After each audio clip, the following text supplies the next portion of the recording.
Hello, everyone, and welcome back to the Talk About Script podcast. It's been a while. With me, as always, are Charlie Carthy. Hello, hello. And Ali. Hello. And this week, in an episode entitled Defying Gravity for Rome, we are going to look at Gladiator 2, Wicked, and some alternative Christmas movies. So, starting with Gladiator 2, I'm going to throw that over to Charlie. Gladiator 2. I really liked it. God, it's been years since I've seen the first one, and it felt like watching it again. But in a good way. Hits all the same beats, opens with a nice big battle, including like a big preparation bit by the main hero. And I kind of liked how some of the the first movie's roles were split. Split and muddied between between dual characters. Yeah, I think so. We'll just kind of introduce people to it. So if people don't know, it's the sequel to Gladiator, surprisingly enough. Obviously not with Russell Crowe in it. So this time we've got Paul Mescal, can't remember. Mescal. Paul Mescal. Ali has thoughts about this. Wow. Wearing not an awful lot and kind of trying to fill the shoes of kind of the Russell Crowe character. We've got a supporting cast of Pedro Pascal, and I was tempted to do the accent, but I stepped back at the last minute. I could do it for you if you like. Come on then, Ali. Pedro Pascal. That's not the accent. The problem is whenever I do it, I break into Princess Bride Spanish rather than that, but Anyway, and also Denzel Washington acting everybody off the screen, which I think is where the kind of longevity of this film really lasts. Denzel Washington is gonna be is the big takeaway from this. He seemed to be having so much fun. Yeah, like in every scene he's in. Always reminds me when serious actors work in Marvel movies and they suddenly like let loose and kind of have fun with everything and just don't do their normal like big acting role. It basically follows the same plot, doesn't it? Person is captured by Empire, leads revolt. Yeah, gets recruited by an ex-slave or ex-gladiator, rises up the ranks in the Colosseum, becomes the unwilling or unwitting leader of a growing revolution. Only this time they actually try and do the revolution. Yeah. Kinda. A bit more than what the first one did. Before we get into the many positives of this, I think that it's fair to say the writing is not one of them. So I don't think the plot is particularly good. The dialogue isn't too bad. I mean, Denzel Washington stuff's amazing, but it's not why you would necessarily go to see this movie. I don't think. I think that definitely lies in other areas. Yeah.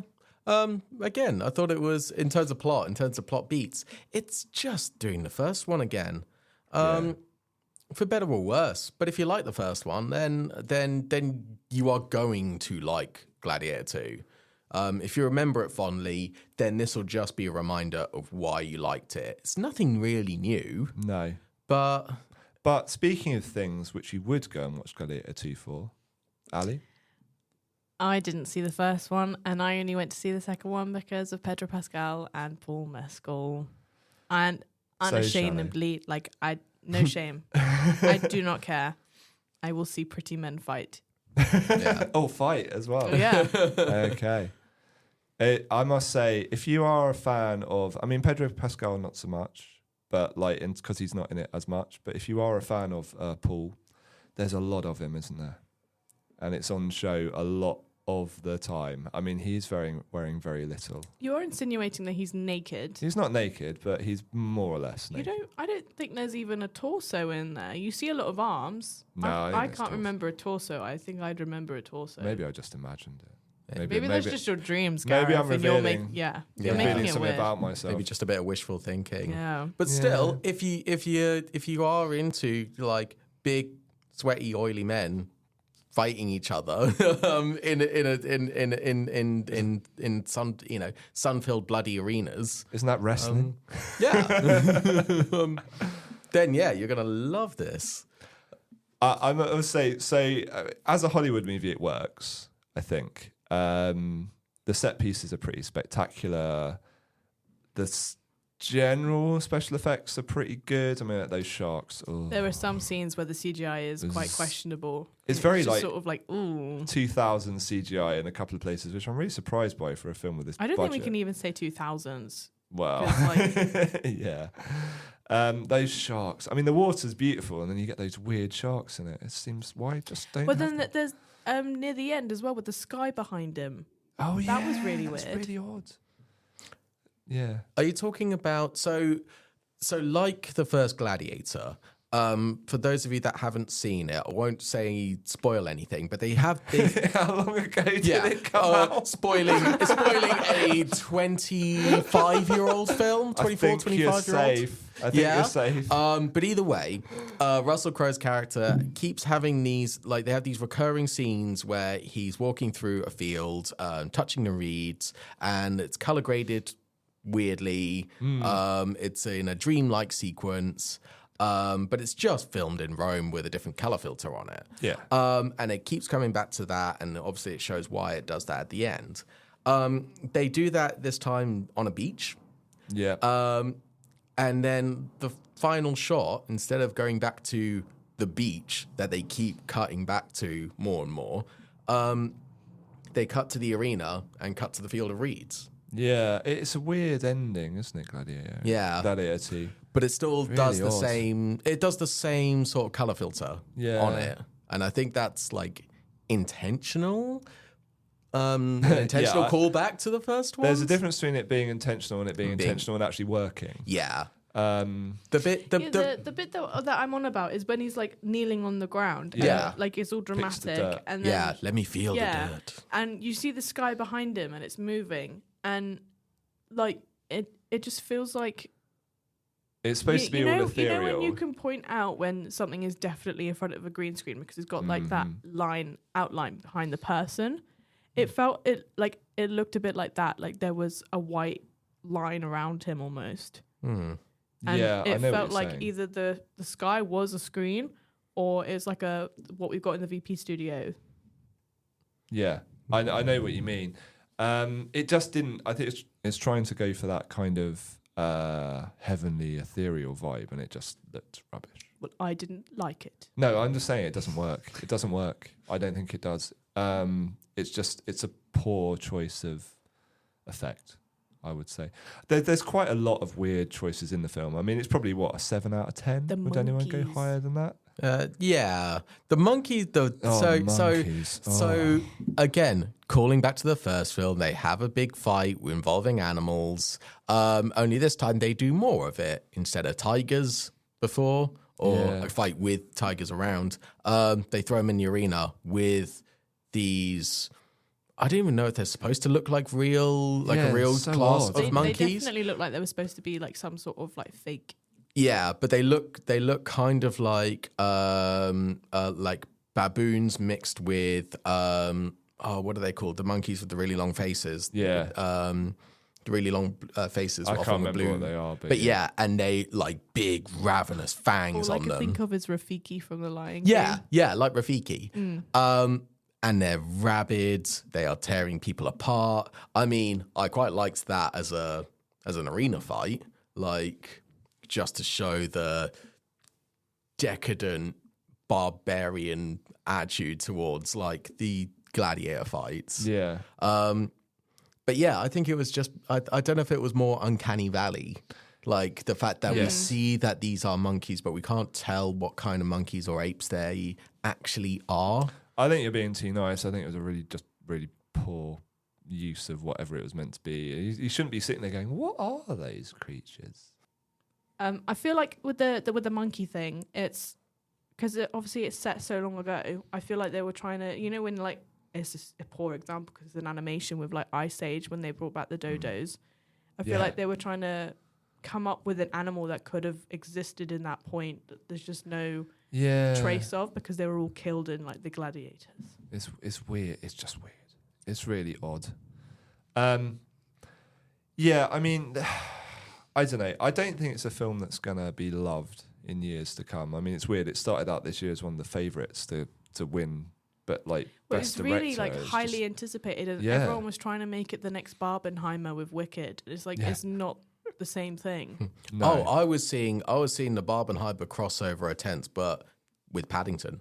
putting Paddington in the arena, and then Paul Mescal having a nice family adventure in Peru. Aww. I'd watch that. Yeah, Paddington in the arena. I mean, I'd watch Paddington in the arena. It's like, weirdly, just slight off topic, watching Black Doves with obviously the guy who does the voice of Paddington now being like a stone cold assassin and having exactly the same voice. That's a weird experience.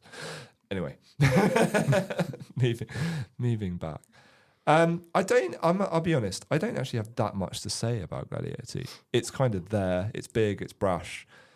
Paul Mescal has a decent stab at being a blockbuster leading man. I don't think I think he did nails really it. well in this film. I mean, compared to Russell Crowe, anyone's going to be struggle. But what do both of you know Paul Mescal? Like, before this, what do you know him from? Or for? After Sun for me.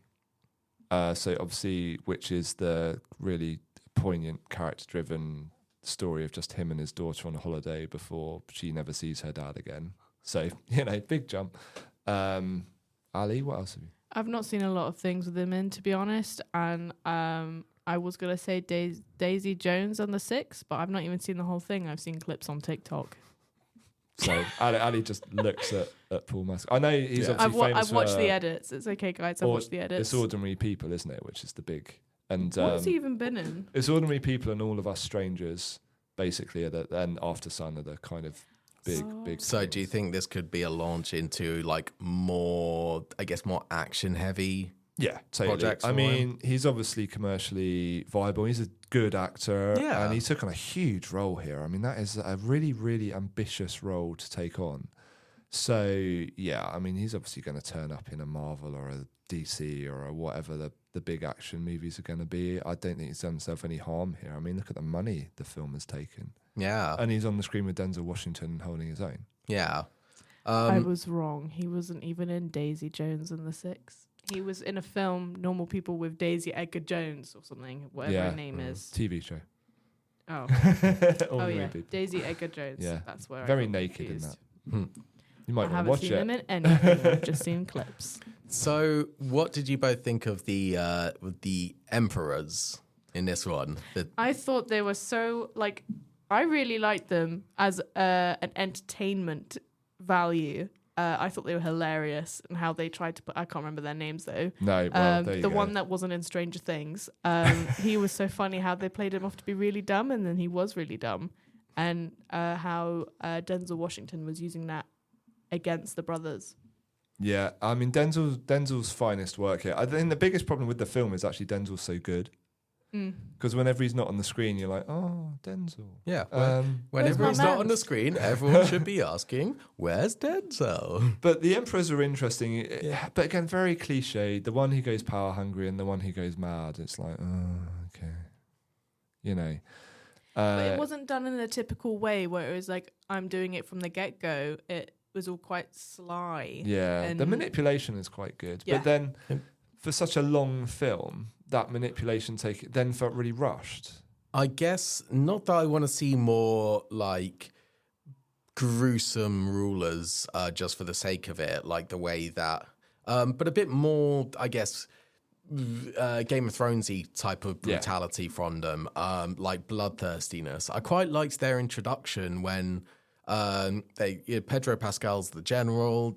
He's returned to Rome after a victory, and he's saying, "I want to retire. Like I just want to chill with my wife now." Yeah. And they're just like, "No, go conquer somewhere else." No, but you need to feed the people. They can eat war.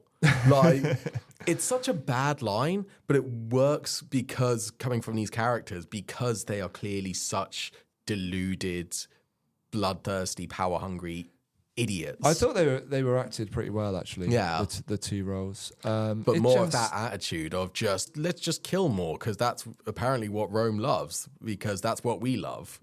Yeah. I mean, bit more of that. Look, it was all right. I'm glad I went to see it. It's not a patch on the first one, which, even though it lags a bit in the middle, is a classic. I tell you what, I could watch a redo of the first film just done in that animation style in the beginning. Yes, that was pretty impressive. Actually, the intro's really good at getting people into the mood and the vibe of the film. Yeah. Actually, that's really cool. So, Yeah. do we have any final thoughts of Gladiator 2 before we get into the chaos, which is going to be wicked? Paul Mescal and Pedro Pascal didn't disappoint. Thank you, Ali. You're welcome. Okay, so the second film we're going to move on to is Wicked. So first of all, Charlie, have you even seen it? I've not seen Wicked. You are in for a treat. Right. You've got to tell me all about it. So weirdly, we won't go into this too much, but weirdly, Ali and I didn't see this together. You'd be shocked to hear. We saw it on the same night, but in very different places with incredibly different people.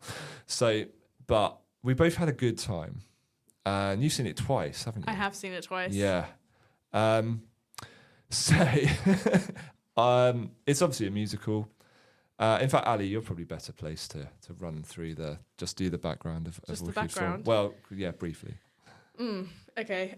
So Wicked started off as a book that was made, I think, in the 90s or something. It's after... Written. Sorry. Written. It was written after Wizard of Oz as a prequel and then started off in Broadway as a musical. And now we have an amazing film that we can watch and have to wait a whole year for the second part to come out. I know. It's agonising. It's ridiculous. It is totally... It's almost as bad as Spider-Verse, but that's another story for another day. So I've no background with Wicked at all. I've never seen the stage show, any of that stuff. So I went in completely blind. Ali, have you seen it on stage? I have. Yeah, okay. So you kind of knew what you were getting going in. Yeah. But I mean, no shock to people on the podcast that I occasionally I'm quite into a musical. I know it's shocking to hear. It's not that shocking. We haven't covered Mean Girls the musical yet, have we? The greatest musical ever made. But I loved it. So, I mean, Ali, compared to the stage show, how did it hold up to you? I think, personally, I thought the movie was like 10 times better, but that's purely because of the set design. For one thing, it was all practical, well, mostly practical set. Was it really? Yeah, those tulips were planted in Norfolk. Oh my God. I think there was like 9 million tulips for that opening scene alone. That is incredibly And because impressive. it took them so long to plant them and actually grow them, the opening scene was actually filmed last after the second part was also filmed. Wow. So so that's quite cool. That is incredibly cool. The costumes are gorgeous. The fact that I can actually see their faces as they're singing as well, because in obviously theatre, to get a cheaper seat, you're sat a bit further back. But I had binoculars. I didn't use them. They were like £1 to use, but the option was there. I just think like overall the vocals were like, it was amazing. I think all the songs were sung live on set as well. And like all the backing was like pre-recorded. But that is impressive for Very them to pull off from a filmmaking standpoint. Oh, exactly. Yeah. So it was just like, it felt like I was still in a theatre because of the like knowing that they sang it live on set anyway. But like production value, it's just like, wow. If we dig into those production, I mean, Charlie, you've not seen this, but I swear that the production values are probably among the best I've ever seen.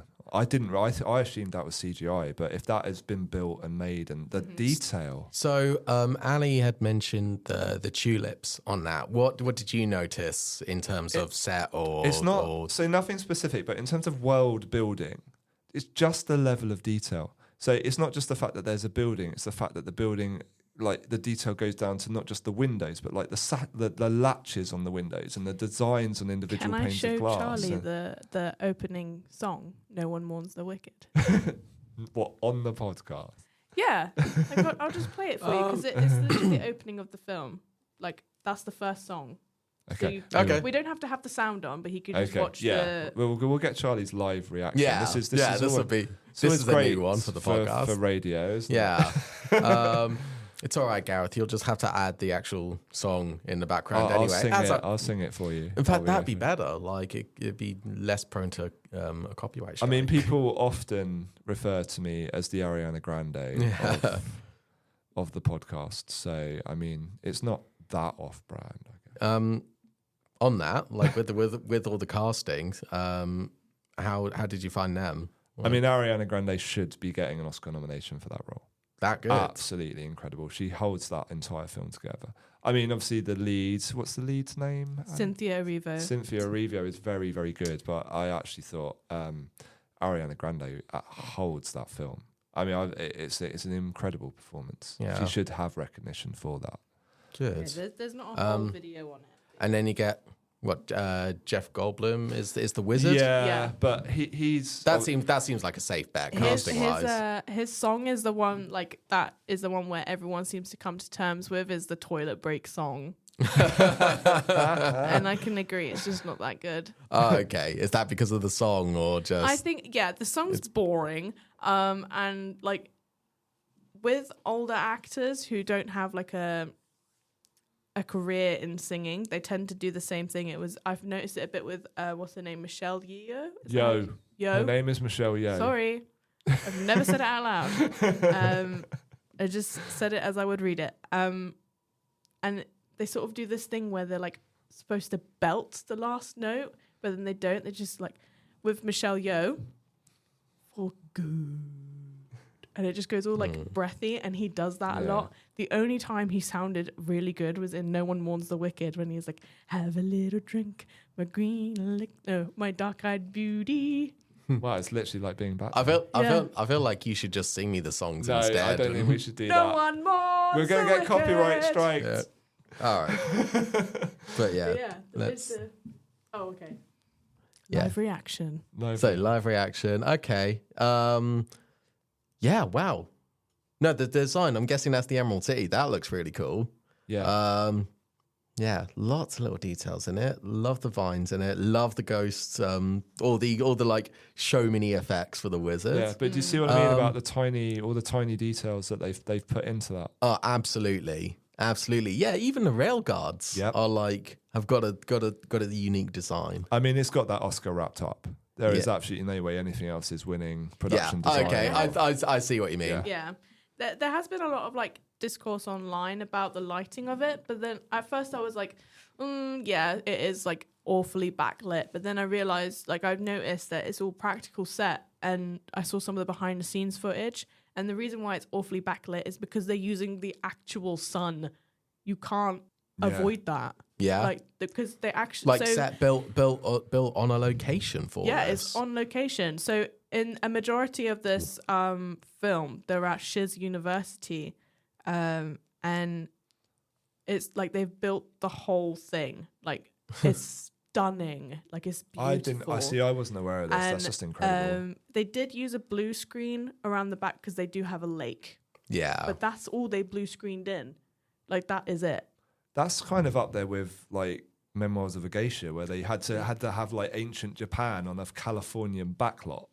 So they basically built a village and they put a tent over it, silk tent, so they could refract the sunlight how they needed it for winter in Japan. It's mad. Wow. Why you'd even attempt that? Yeah. Oh, but in terms of so it's got to win like loads of the technical awards.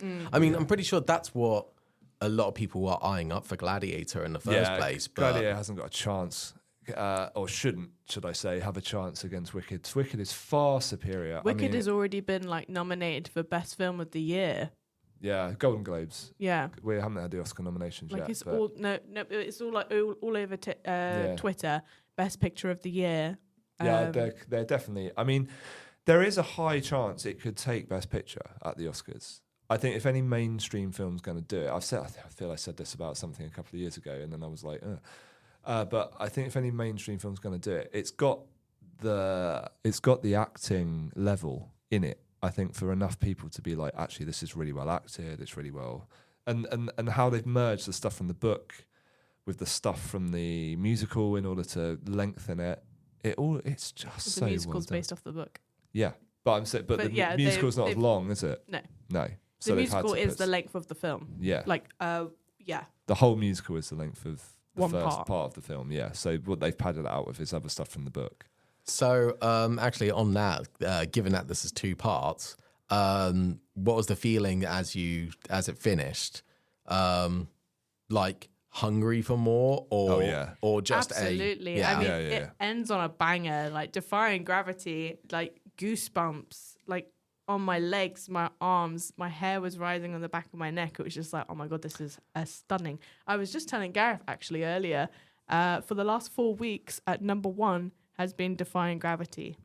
Really? Yeah. I've listened to it 17 times. I think Gracie's knocked it off now, but it was Gracie Abrams and Defying Gravity were fighting for that number 1 spot.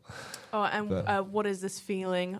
I absolutely love that song. I do like how the songs escalate as well. So like up to Defying, so each song is quite impressive. Although I can't remember that many of them.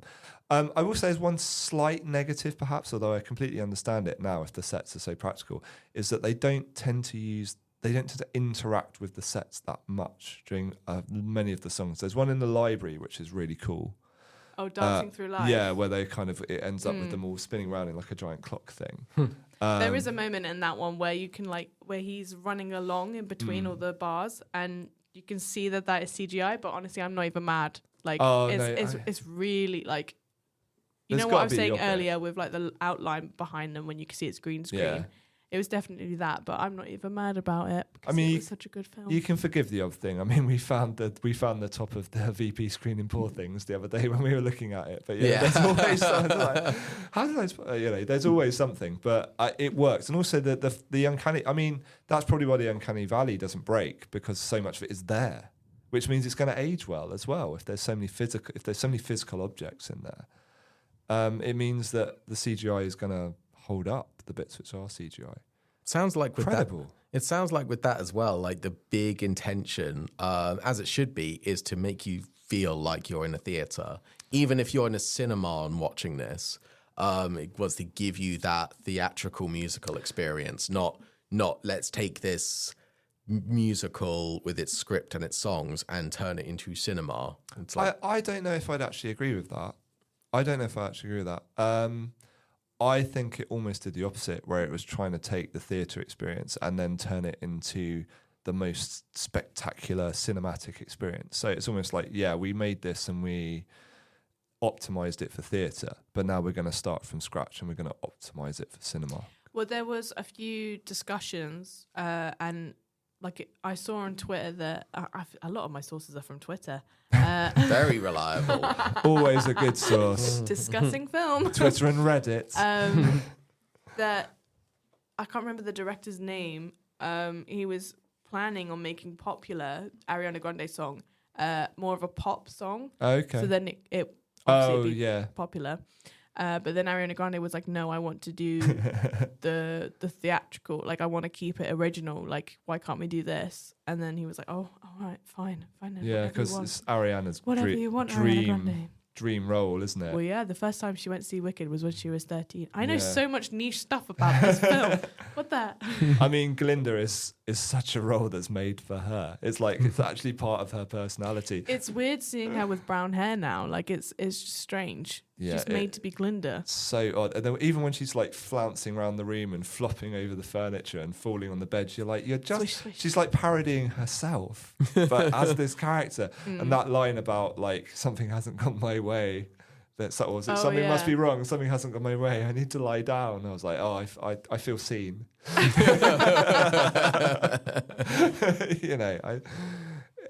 Ariana Grande is phenomenal in this. She absolutely. It's going to be a hell of a performance that takes any awards away from her. I cannot wait for part 2 because it's like Cynthia Erivo is the lead, and I feel like everyone's talking about Ariana Grande's performance, and but I cannot wait for the song "No Good" to I don't see. We to come along in part 2, because she's gonna eat that down. Like, I just can't wait. I cannot tell you how excited I am. I think the level of craft in the first one means everyone's in pretty safe hands when it comes to the second bit of it, because they took a long time to make this film as well. And I think they've been in like 2018 they started making a petition to keep James Corden out of it. Well, I'm so glad they listened. Rightly so. Can we have that petition on everything? Like even the UK, just the Maybe. UK. Yeah. Just stay. He's already back. Oh. It's too late. Yeah. Okay. It's not a character assassinate here. But no, nothing about it, because it's so long as well, but it doesn't feel it. I mean, most musicals zip by, but nothing about it doesn't work. And I have been known to be quite critical of things at times. But I... Don't say. I couldn't find a flaw in it, which is a little bit worrying. I mean, when I see it again, it'll be interesting at how it holds up off the big screen.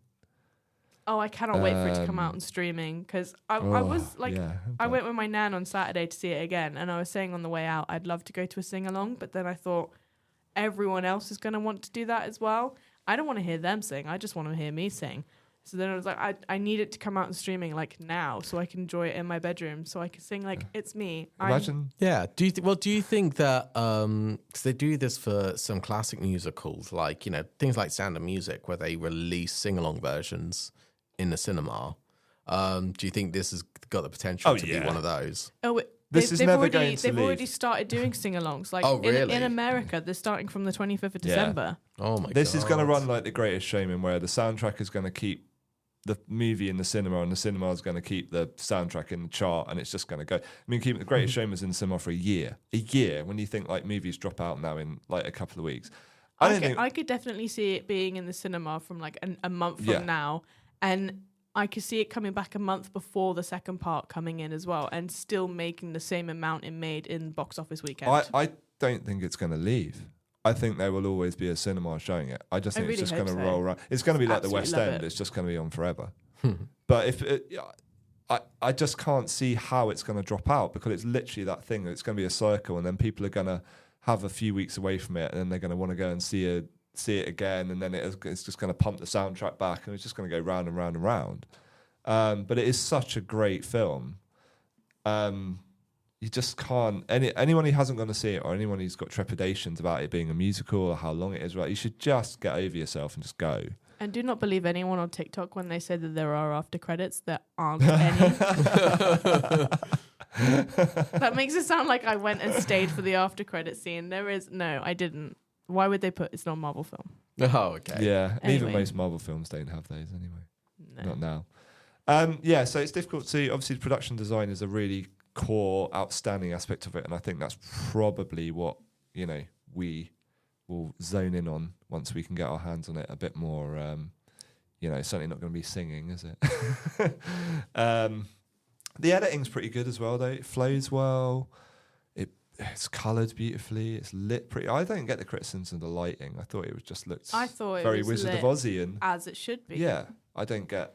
I think because the difference is everyone's comparing it to Wizard of Oz, and that's when is it called Technicolor? That's Technicolor. That's when that all came out. So obviously the saturation is going to be like massively high. But when you look back at it now, you think, oh my god, no one's actually that like. But pink. also wasn't Wizard of Oz like everything was painted? Yeah. Like painted backdrops with like lead paint and asbestos. Yeah, it was the most unhealthiest set ever. So they've gone completely the opposite way and built an Emerald City, built the university, basically built the locations of the film on an actual location using, natural lighting as well. Yeah, and that's being criticised. I'm wondering, because there's been no talk at all about the director, but a director to pull that off needs a recognition. I mean, I know there's lots of very, very, I'm sure, very worthy, interesting Oscar movies which are going to be nominated, but it's got to be, I think, between Anora and Wicked to take that Best Picture. If we're talking fairly, I know we haven't seen Anora, but just like you can just tell sometimes about how these things are going to go. But we'll see. I wouldn't be surprised if it wins best film. I really wouldn't. It might be about time for this to happen. I mean, we had. I think so. I think more musical films should be made. They're amazing. Everyone loves them. Yeah. I mean, look at the reaction when everyone thought La La Land actually won. Well, yeah, I mean, it won the BAFTA, didn't it, at least? So it had, and that's, we won't get into my personal prejudices about La La Land, you know. But I'm not a huge fan of that film. But yeah, I guess musical adaptations like this, when they're treated with love, it sounds like they turn out to be amazing cinema experiences as well. And it's not going to affect the ticket sales for the box office, like for Broadway and West End, because Wicked, you can't book for the next 3 months. Yeah. Like, it's extortionate. Well, you've got that pushing it around again. So it's just going to be constant. We've had a bit of a revival of this, though, haven't we? Because obviously there's Tick, Tick, Boom, and then we've had, obviously, there's been other, I'm going to say Mean Girls the Musical, because I'm always thinking about Mean Girls the Musical. But, you know, there have actually been a succession of these more, for want of a better word, worthy musical films where they've started to get nominations and pick things up. We've got Emilia Perez as well this year, which will probably pick like Best Original Song or something like that. So I think musicals are beginning to creep in. I think Hollywood have kind of identified it's not just Saturday afternoon. We've been able to recover from the surrealist nightmare that was Cats. I knew you were going with that. Yeah. No one needs to. We can just bury that somewhere. And we don't need to bring that up again. Yeah, there we go. Stop it.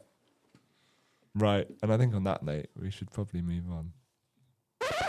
Okay, so for the final part of the podcast, we're going to run through some what we call alternative Christmas movies. So no, we're not going to talk about It's a Wonderful Life and Muppets Christmas Carol and all that stuff, because everyone talks about that. Not even The Grinch.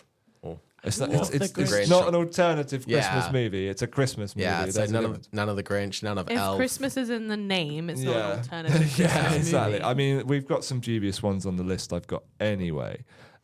So before we get into the list, what do you classify as a Christmas film, alternative or not? What makes a film a Christmas film in your eyes? Both me and my nan can personally vouch for this. My nan's probably listening. Hi, Nan. Die Hard all the way. But the characteristics, I would say, set at Christmas always helps. It has a Christmas theme. So Ali's talking about Die Hard. It was set. So in the building, they were having a Christmas party. Exactly, It's a Christmas work party. And it's There's about a Christmas family. tree. There's snow. Yeah, It's about family. and it's got Run DMC singing Christmas in Hollis on the right. What else do you need? So a bit of Christmas music, bit of snow on the ground, it has to have a wholesome thematic. Yeah. Something about family togetherness, maybe the odd Christmas related puns. Yeah, definitely. Ho, ho, ho, now I have a machine gun. So we have a few. We're not going to run through all of these, but what I would consider alternative Christmas movies, and there's a couple of shows in here, but the most high profile ones, Trading Places is a good one. Oh, yeah. LA Confidential is set around Christmas. Iron Man 3. Gremlins is also in there. And The Holdovers recently, but we won't talk about The Holdovers today because I suspect it will pop up another time. Yeah, I think it will. Because it's literally about me in 20 years' time. I do need to watch that now that it's finally available somewhere. Everyone go and watch The Holdovers. Amazing. And then we've got the ones which are kind of probably in the realms of what we're going to talk about. So obviously Die Hard 1 and Die Hard 2, both set at Christmas.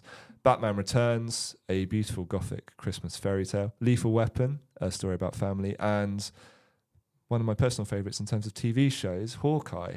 Oh, yeah. And if anyone disagrees about these being appropriate Christmas viewing, you have no soul.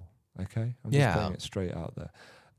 Watch them again around the season and I try not to get into the spirit. Yeah, why would you do that to yourself? Just go with it. It's like it's up there with people who don't like Guardians of the Galaxy, right? Because they find it too silly, or people who don't enjoy The Fall Guy. There is one exception to this, and that's perfectly fine. You know who you are. Like musicals. Like people that don't like musicals and actually do not like them, not the ones that say, I don't like musicals, but I actually love them. Gareth. I wonder if I said I don't like musicals. Actually skip through the building singing Mean Girls. In a masculine way, of course. They just say that they don't like musicals because like they just hate that they burst into song at any random time. Like does no one else do that? It's surrealist brilliance. Don't we all do that? Yeah. If you're not, I bet it's barely a minute goes by that I'm not singing some kind of really masculine song like Lady Gaga or something like that. I don't know. Perhaps we should make an Iron Maiden musical and that will get them all in. That'd be quite cool. Yeah. So let's start with, say, Ali, if you want to start and just chat about Die Hard, and we'll dive in on that. Okay. So the whole reason why I watched Die Hard actually began in July 2023. Wow. And I watched it because we were going to go to Edinburgh Fringe, and one of the shows that we wanted to see was Die Hard the musical. And I was told I had to watch Die Hard to actually know. Wait. There's a Die Hard the musical at Edinburgh Fringe. What the hell is this? I am pretty sure that was just a joke on Bob's Burgers at one point. What is this new piece of heaven that has now been opened up? You should have seen how wide Gareth and Charlie's eyes just went. The pure joy coming from them. So I watched it because of that, and I thought, I need to have some kind of context behind it. And then I think I watched it another 2 times before even going to Edinburgh Fringe, 2 weeks later. Yeah. And we didn't even see the musical. Because it's amazing. Die Hard as a film is amazing. It is an amazing film. And I get why everyone's like, yeah, it's a Christmas film. Because at first I was like, it can't be a Christmas film. It's an action film. Right. First of all, say in terms of Die Hard, in terms of its genre, it's the standard kind of what we would term from a Blakean point of view of a dude with a problem. So it's an ordinary guy in an extraordinary situation. So someone who's just skilled enough but is overwhelmed by the situation that has to deal with it. But yeah, this idea that Die Hard is not a Christmas movie, it is about family. It is actually, the theme of it is about sorting out family problems. As much as National Lampoon's Christmas Vacation or any of those other kind of movies are. Yeah. But it's great. Ho, ho, ho, now I have a machine gun. I mean, that's everyone's Christmas wish, isn't it? One of my friends has actually got a Die Hard calendar, and every day you drop hands 1 floor lower on the building. Shout out to John Holt. It's togetherness. That John McClane he's reluctantly forced into saving everybody. But yeah, he's just the ordinary guy, but he has to unite everyone. He's trying to win back his wife. His wife. Estranged wife. Yeah, that's it. Because I was like, are they exes at this point? But no, but estranged. But yeah, it's about the theme of togetherness and reconciliation and overcoming evil and overwhelming odds. And, even though our lives can't really compare, it is like dealing with... I guess you can compare it to actually going to the shops in Christmas and trying to deal with that. And also Alan Rickman's in it. Must be Christmas. I think that was his first film, wasn't it? Probably his most well-known. One. It's his breakthrough role. God, and Alan Rickman just as in any villainous role, even if he's not a villain, he owns it so well. Shoot the glass. Yeah. It's when he comes over and pretends to be someone on his side and is having a whole cigarette with him. And it's just this is so chill. How's it going? That accent he puts on. Yeah, I was I'm like, where are you from? Where are you from, man? But then John McClane calls that out, doesn't it? Yeah, so he should be on. He should, that accent, man. Yeah. So Ali, how many? That was July 23. That was your first time watching Die Hard. Before then, or even since then, how many Die Hard homages have you seen in other things like films and TV shows? I'm pretty sure Yippee-Ki-Yay Mother was from that. Yeah. Yes, it was. And I remember when seeing that in the film, the first time I've ever heard that was actually from Hannah Montana. She's about to she's looking in a ball pit because this fan took her jacket or something, or I think she has her wig or something, I don't know, something important, and she jumps into the ball pit saying Yippee-Ki-Yay. Why do all our podcasts descend into Miley Cyrus? I don't know. Do they? They should. Perhaps they should. Yeah. Yeah. But yeah, I don't think I've noticed any other ones. That's the one which kind of hit popular culture, but it is referenced a lot. People in the vests and the and the bare feet. Obviously, like the whole like Brooklyn Nine-Nine, Jake Peralta being obsessed with that film. 9-9, and it has to be, and his own Die Hard adventures have to be set around Christmas too. Yeah. That's their Christmas episodes. And even their wedding was near Christmas as well, and they had the Die Hard cake.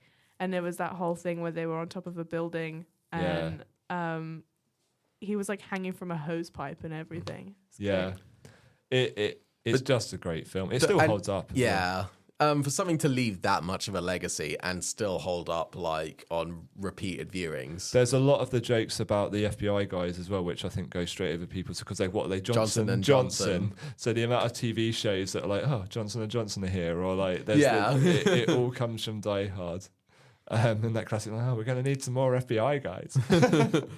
So I guess, and like as another thing to classify it as a Christmas film, do you get as much enjoyment from watching it in July as you do around Christmas? Oh no, it's way better at Christmas. It's definitely better at Christmas. I mean, I have watched it all year round, but it's, it is a lot better at Christmas. It feels more like heartwarming. Yeah. And like, my nan is obsessed with it. I feel like she's seen it, like I've said this a lot with you guys, but 12 times in like the last day. She'll finish it. She'll go back on it. I mean, she's a cool woman. Yeah. I've met your nan. The excitement on her face when I told her that it's on Disney Plus and she doesn't have to watch it with adverts was just amazing. And also it's uncut. People don't realise this. A lot of the content on Disney Plus is uncut. So in the UK, it's cut to ribbons compared to what the American release is. There's the latest like Commando and things like that, which are on Disney Plus. They're all original American versions. So you get all the bullet exit wounds, all the extra violence, all that stuff which was cut over here. So it's a bit stronger than the version a lot of people over here will be used to seeing. Cool. But yeah, Die Hard 2 is also set at Christmas. Not as good, but once you've watched the first one, I mean, you can stop there though.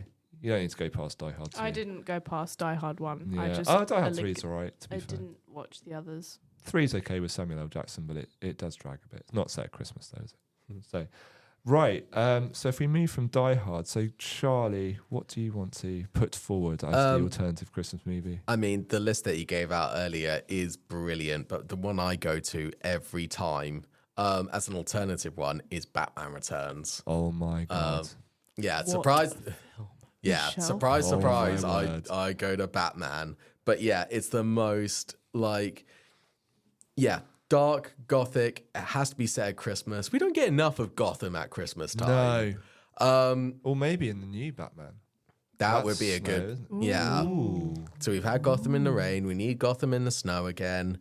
I grew up watching those Batman films far younger than I should have been. But but it was a good education for my dad by showing me these. And it gets hardcore, especially as a kid. Like the Penguin is amazing, but he is also disgusting. Yeah. Part of what makes him amazing.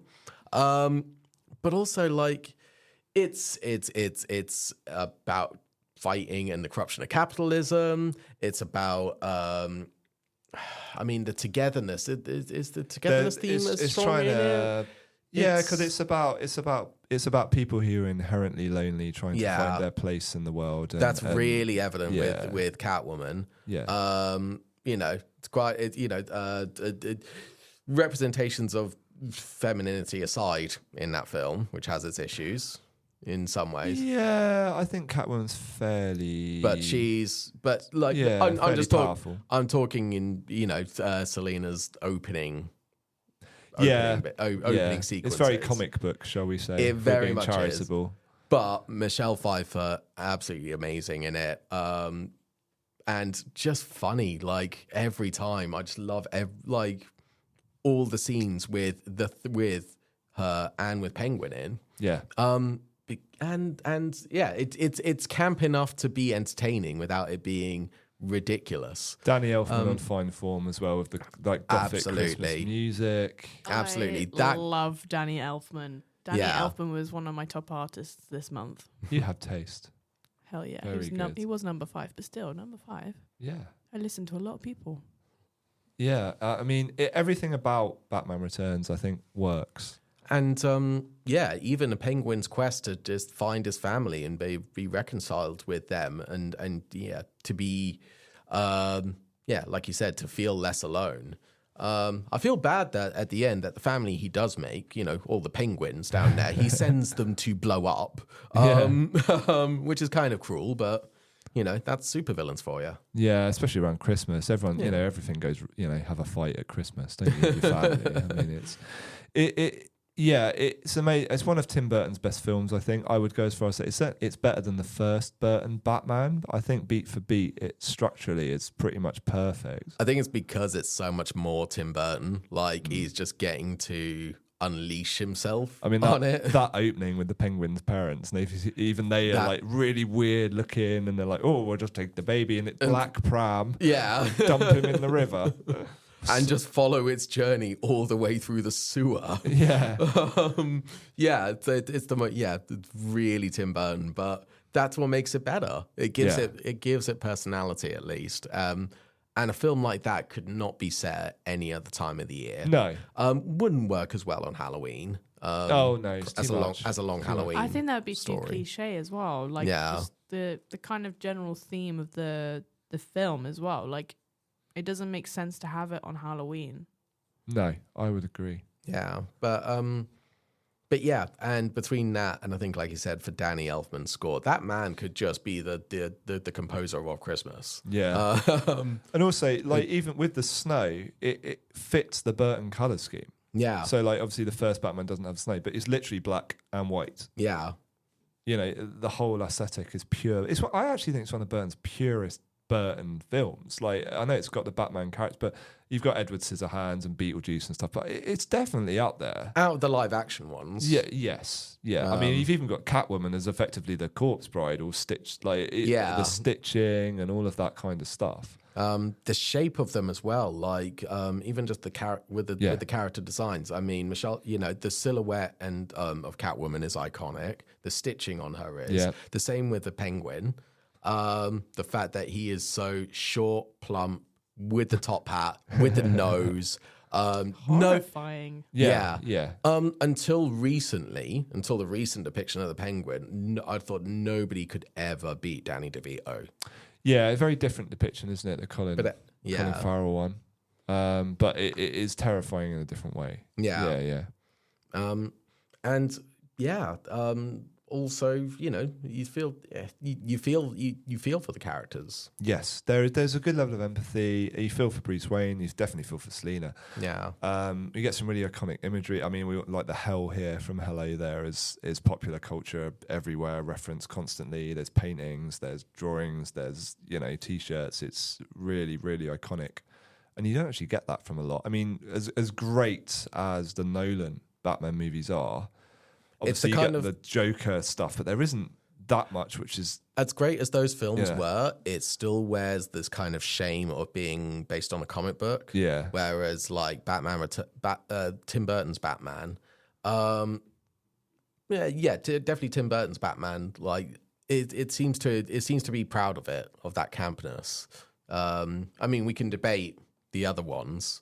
But this was, like, dark, gothic... but still wholesome story that's scary enough to get you get you clutching the covers when you're watching it at Christmas, and feeling good by the end of it. Awesome.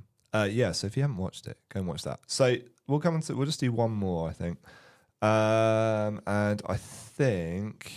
Ooh, what's he going to go for? Drum roll, please. I think actually, because I think we'll go for Lethal Weapon. Now, everyone was expecting me to say Hawkeye here. I really was. But I feel with Thunderbolts coming out next year, maybe we'll roll back round to it.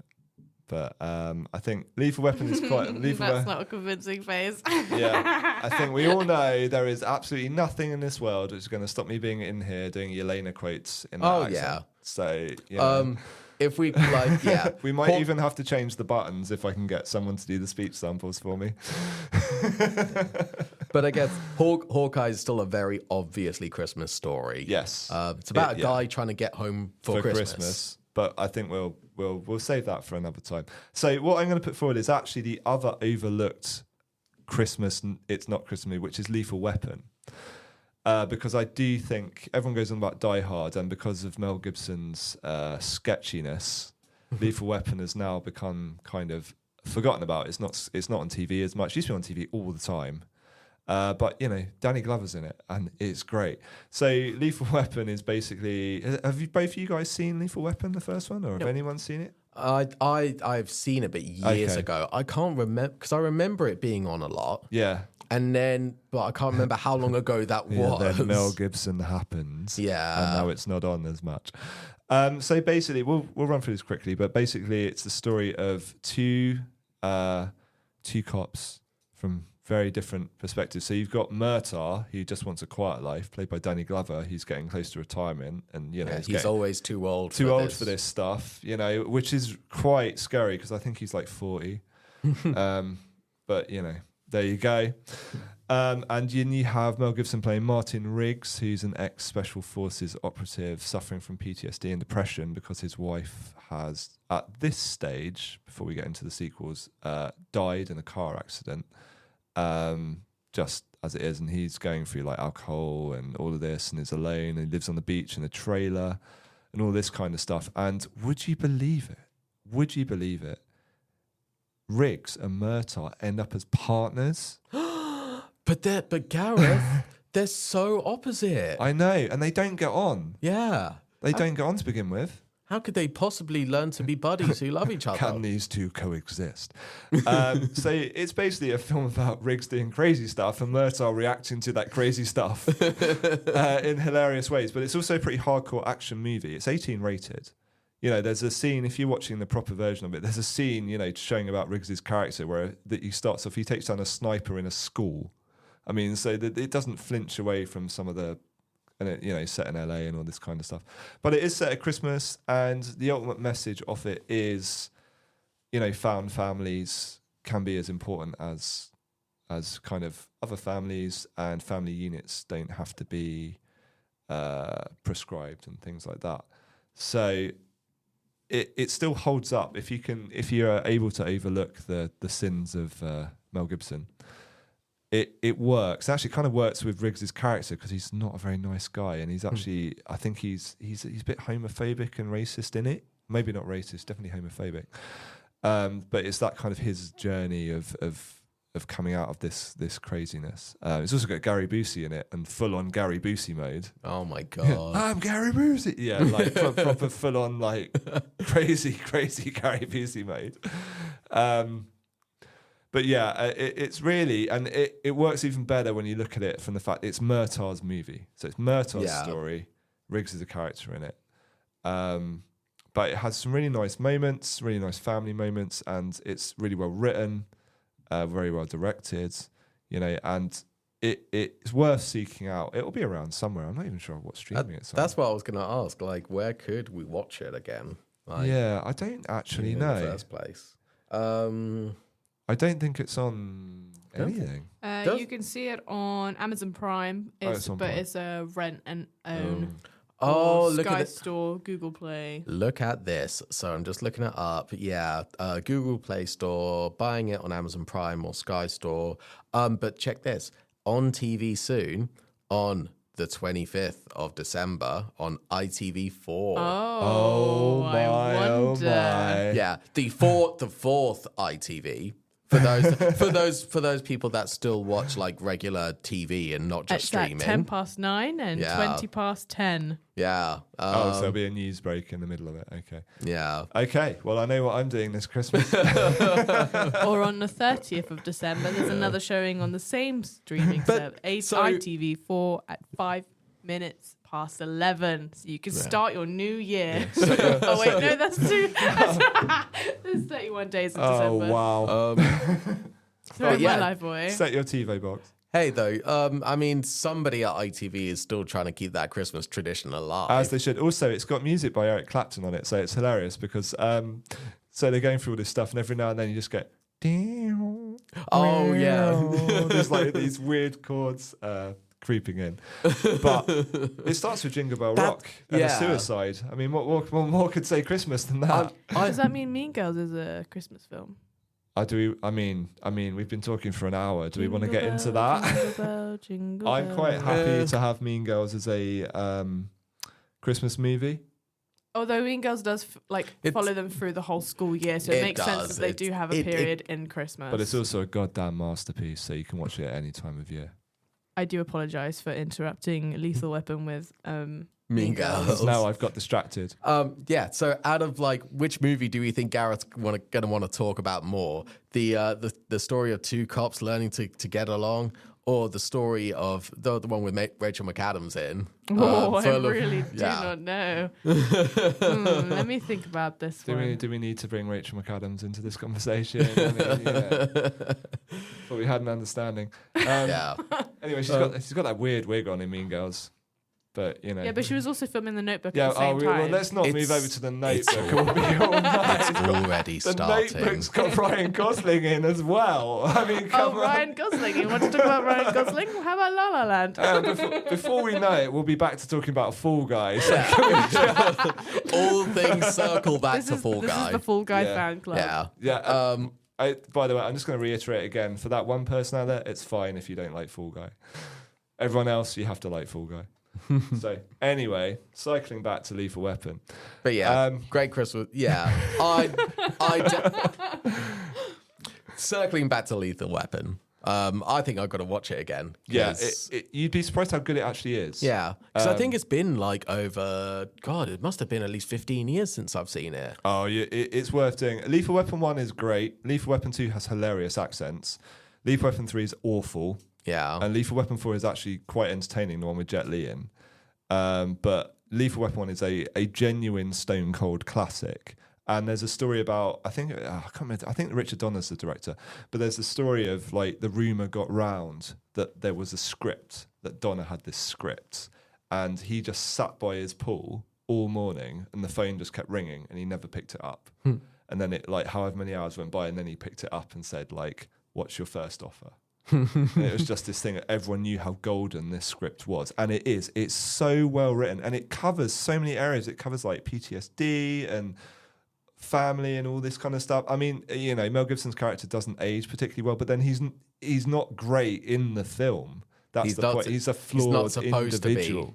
Yeah, I mean, the whole start of the film is showing how he's so broken and he's going and paying for hookers, but then sitting and watching cartoons with them, and because he just wants company, and he drinks a lot, and every morning he wakes up and puts a gun in his mouth and decides whether to kill himself or not. It's I think I have seen this film. Oh, maybe you have. Maybe it's a dream you had. Who knows? But it was iconic for I'm getting too old for this. Yeah. See, that's the thing I really remember, and the Eric Clapton guitar stings. Yeah. Just to show how, I guess just to show how badass they are. Indeed. Right, I think we should probably wrap this up, everybody. We've been talking for a while, although there's a lot to cut out. We're just a bunch of yappers. Yeah, we've had a lot to say because we've been away for too long. We have. I have no idea what we're going to talk about next when we next do this. That's probably going to be in January at some point. We'll have to do one. I could just do a life update. Yeah, I'm sure people would like to hear or that. Maybe we could do vampires because Nosferatu. Oh, yeah. Good, good vampire we could talk stories. about Bram Stoker's Dracula that came out and that had Gary Oldman. Yeah, we could do that. That'll make for entertainment. Okay, so maybe Nosferatu. We'll see how it goes. We've got 100 other things to talk about as well, but we've definitely got no shortage. I think Castlevania's out as well. This could work. And the Oscars are coming out soon, aren't they? Yeah, so it all depends. We might do that, or we might do Oscars, or we might, we'll have to do a review of last year's and this year's or something like that. Anyway, everybody, thank you for joining us once again. It's been about 2 months. Thank you to our new listener. Hope you come back for more, really. Yeah, and hope we come back to you soon. Yeah, because it's been a while, but we have our new studio now. So and you won't be getting another one for a couple of weeks now because it is Christmas. Christmas time. It's last week of term. Yes, and I need to go and watch every episode of Hawkeye again. Yeah. So there's so many Christmas films for us to binge watch. Just Hawkeye, I think. So yeah, from me and everybody else, thanks for listening, and we'll see you again soon. Bye-bye. Bye-bye. Bye.